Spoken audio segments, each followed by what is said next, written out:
অসম জাতীয় পৰিষদৰ মাননীয় সভাপতি লুৰিণজ্যোতি গগৈ ডাঙৰীয়াই ডিব্ৰুগড়ত নহয় লখিমপুৰতহে লোকসভা নিৰ্বাচনত অৱতীৰ্ণ হ'ব এনেকুৱা এটা বাতৰিয়ে আজি সৰ্বত্ৰে বিভ্ৰান্তিৰ সৃষ্টি কৰিছে। বিভিন্ন জনৰ ফোন আহিবলৈ আৰম্ভ কৰিছে। গতিকে স্পষ্টীকৰণ হিচাপে আৰু মানুহক আচল কথাটো জনাই দিবৰ কাৰণে ভিডিঅ'টো বনালো।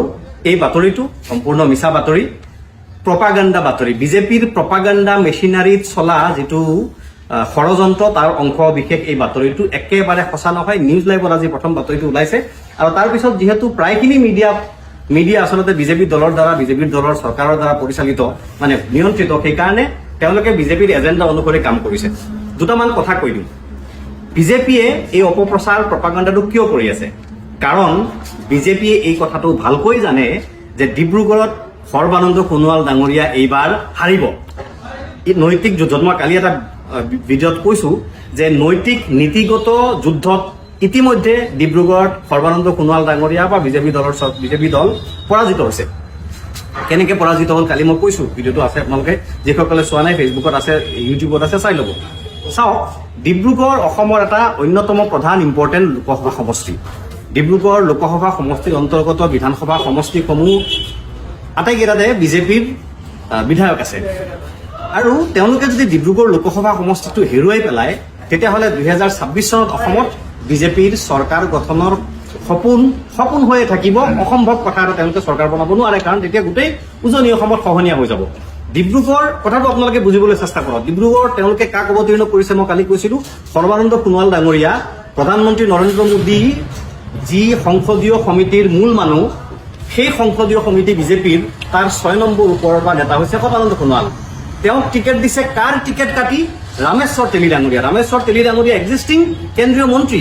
তাতকে ডাঙৰ কথা, ৰামেশ্বৰ তেলী ডাঙৰীয়া হ'ল চাহ জনগোষ্ঠীয় লোকৰ প্ৰতিনিধি। 1977 চনত হৰেণ ভূমিজ ডাঙৰীয়া লোকসভা ডিব্ৰুগড়ৰ সাংসদ হৈছিল।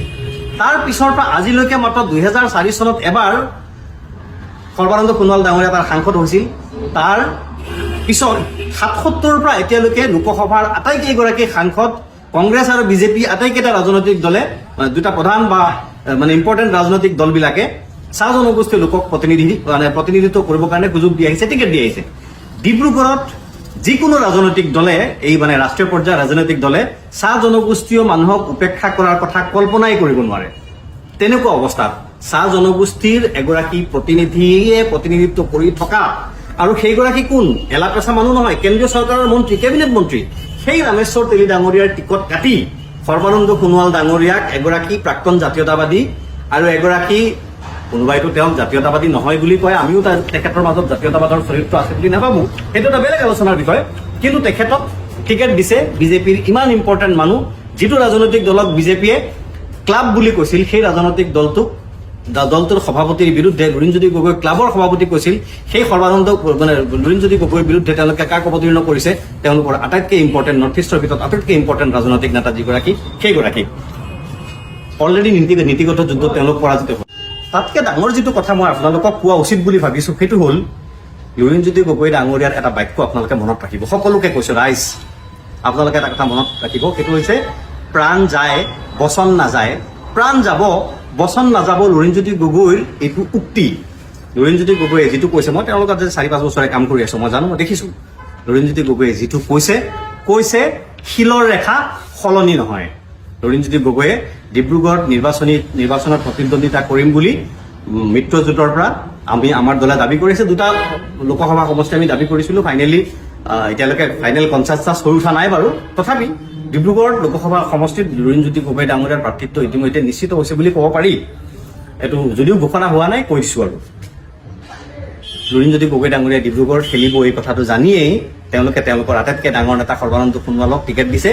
কাৰ টিকেট কাটি? এক্সিষ্টিং এগৰাকী কেন্দ্ৰীয় মন্ত্ৰী, সৰ্বানন্দ সোণোৱালৰ দৰে কেন্দ্ৰীয় মন্ত্ৰীসভাৰ এগৰাকী সদস্য আৰু যিগৰাকী চাহ জনগোষ্ঠীৰ প্ৰতিনিধি।